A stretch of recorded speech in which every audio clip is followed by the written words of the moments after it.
আল্লাহর বক্তব্য হচ্ছে আকিমুস সালাত, যেমন নামাজ ফরজ ঠিক তেমনি ভাবে আনাকিমুদ্দিন, দিনকে সমাজে প্রতিষ্ঠা করাটা আমার আপনার জন্য ফরজ।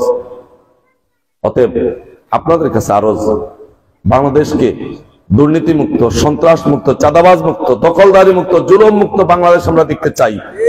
কিন্তু নির্বাচন আসলে আমরা কেউ এটা দেখতে চাই না। আমরা ইমোশনাল বক্তব্য, কেউ জন্ম থেকে একটা দলে আদর্শে প্রতিষ্ঠিত ছিলাম সেখান থেকে কেউ দোষ করতে চাই না।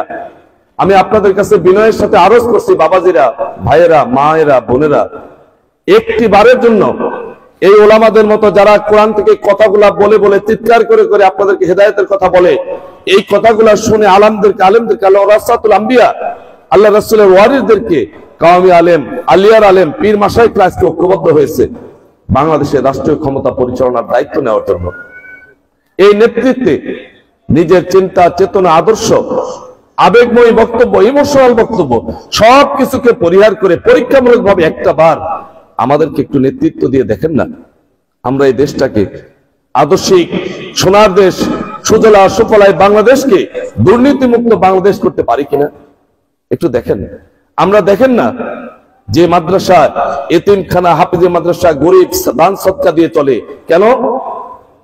80% 90% মুসলিম দেশে হাফিজি মাদ্রাসা, এতিমখানা চলবে কলেজ ইউনিভার্সিটির মতো আধুনিক শিক্ষা শিক্ষিত অবস্থান থেকে। এই ছাত্ররা তৈরি হবে, যেই ছাত্ররা মৃত্যুর পরে রাব্বির হামহুমা কামা রাব্বায়ানি সাগীরা দোয়া করবে, যেই সন্তানটি গোরস্থানের পাশে সূরা ফাতিহা ক্লাস পড়ে দোয়া করবে, যে সন্তানটি আমার জানাজা দিবে, তাদেরকে তো সবচেয়ে বেশি সম্পদ বিনিয়োগ করে তাদেরকে তৈরি করা দরকার ছিল, কিন্তু সেটা কি আছে? এটা বড় একটি বৈষম্য। এই বৈষম্য দূরের জন্য আমি আপনাদের কাছে একটু বিনয়ের সাথে আবেদন করছি, আরজ করছি, 5টা বছর দেখতে দেখতেই শেষ। যে যে আদর্শে থাকেন একটা বারের জন্য একটু দূরে রাখেন। আলেমরা চিল্লাচ্ছে, আবেদন করছে, নিবেদন করছে, আমরা কথা বলছি, দেখেন না আমরা ভাইস চেয়ারম্যান হয়ে 1 টাকা দুর্নীতি করে নাই। আমরা ইনশাআল্লাহ আপনাদেরকে ওয়াদা দিচ্ছি, যদি আমাদেরকে নির্বাচিত করেন, আমরা ইসলামপন্থীরা, ওলামায়ে কেরামরা যদি নির্বাচিত হই, 100% এই দেশ সোনার দেশে রূপান্তরিত হবে। যারা আধুনিক শিক্ষায় শিক্ষিত তারা আমাদেরকে অনেক কটাক্ষ করে, তারা হাজার হাজার কোটি টাকা দুর্নীতি করছে, এটা দেখার পরেও কি আমাদের আবেদনটা একটু গ্রহণযোগ্য হবে না? বাবাজিরা ও যুবকরা ও জীবনের ও মুরব্বীরা ও মায়েরা ও বোনেরা, আমি আপনাদের কাছে বিনয়ের সাথে আরজ, একটি বারের জন্য আপনারা সিদ্ধান্ত নেন। এই জাতির পরিবর্তন আমরা দেখতে চাই, এই সিদ্ধান্ত নিলেই শুধু কাজ হবে ইনশাআল্লাহ।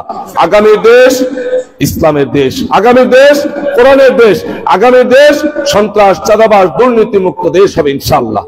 এই আবেদনটুকু আপনাদের কাছে রেখে, আমার কথায় যদি কেউ কষ্ট পান আমি ক্ষমা চেয়ে, আমি প্রধান বক্তা হুজুরের কাছে একটু ক্ষমা চাচ্ছি এই জন্য যে 3টা জালসা শেষ পর্যন্ত শেষ করলাম, আমি আপনাদের কাছে ক্ষমা চাই। এবং সর্বোপরি ইন্তেজামিয়া কমিটিকে মোবারকবাদ, ধন্যবাদ।